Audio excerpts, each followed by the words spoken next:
Bienvenue dans cette nouvelle vidéo de Lexical Info. Attaque terroriste, que devient la nouvelle arme du Burkina? N'oubliez pas de vous abonner à Lexical Info juste en bas de cette vidéo. Le 4 février dernier, les nouvelles autorités burkinabè ont créé le commandement des opérations du Théâtre National, COTN, pour lutter efficacement contre les attaques armées. Le lieutenant-colonel Yves Didier Bamouni et son adjoint le lieutenant-colonel Roméo Woba ont été nommés le même jour pour diriger cette structure, en qui les Burkinabè placent beaucoup d'espoir. Mais, plus d'un mois après, les populations attendent avec une grande impatience les actions de ce nouveau commandement, alors que les terroristes multiplient les attaques, les enlèvements, les pillages, les saccages et autres actes. Que devient le COTN, la nouvelle arme qui devait soulager les Burkinabè après la chute du président Kaboré, accusé d'incompétence? Le 24 janvier dernier, le Mouvement patriotique pour la sauvegarde et la restauration, MPSR, a renversé le pouvoir du Mouvement du peuple pour le progrès, MPP, dirigé par Roch Kaboré, réélu le 22 novembre 2020 pour un second mandat de 5 ans. Le président du MPSR, le lieutenant-colonel Paul-Henri Sandaogo Damiba, avait principalement avancé les attaques armées, notamment terroristes, pour justifier l'action des militaires qui ont pris le pouvoir.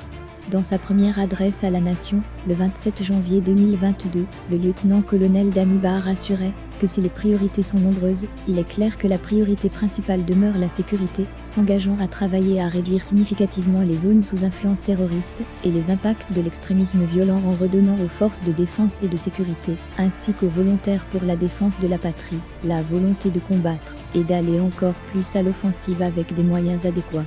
C'est en toute logique qu'une semaine après son discours accueilli positivement par l'opinion, notamment nationale, le nouveau locataire de Koziam a eu l'idée de créer le commandement des opérations du Théâtre National, COTN, en vue de donner un souffle nouveau à la stratégie et à l'opérationnalisation de lutte contre le terrorisme au Burkina Faso.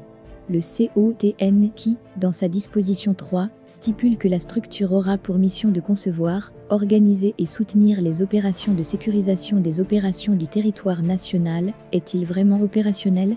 Sinon, qu'est-ce qui bloque dans sa mise en œuvre?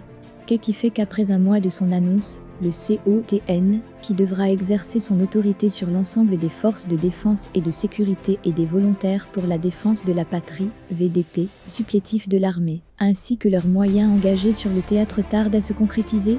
L'opérationnalisation de cette structure est d'autant très attendue surtout que son article 5 précise qu'elle est chargée de la planification et la conduite des opérations de la coordination de la défense civile, ainsi que de la réquisition et de l'utilisation des services, des personnes et des biens nécessaires à la conduite des opérations.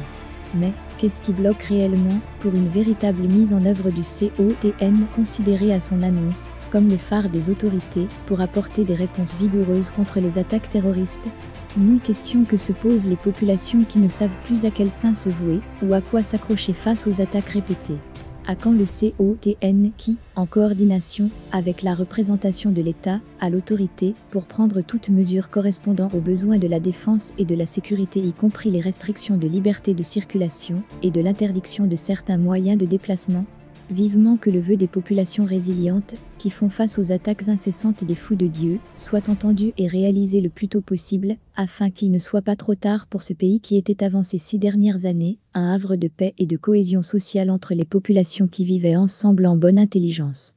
Au lendemain d'une double attaque sanglante, qui a fait 15 personnes tuées, dont 13 gendarmes et 2 civils sur l'axe Guéadori, plus précisément entre l'axe Taparko-Tougouri, il est rendu public un décret du chef de l'État, Paul-Henri Damiba en date du 10 mars 2022, qui lance un ordre de mobilisation des anciens militaires au titre de la réserve pendant la période du 10 au 18 mars, pour les besoins de la nation. La note précise que la mobilisation concerne les militaires des catégories sous-officiers et militaires de rang, qui ont été admis à la retraite au cours des années 2019, 2020 et 2021. Merci pour votre aimable attention et n'oubliez pas d'activer la cloche de notification pour recevoir les prochaines informations.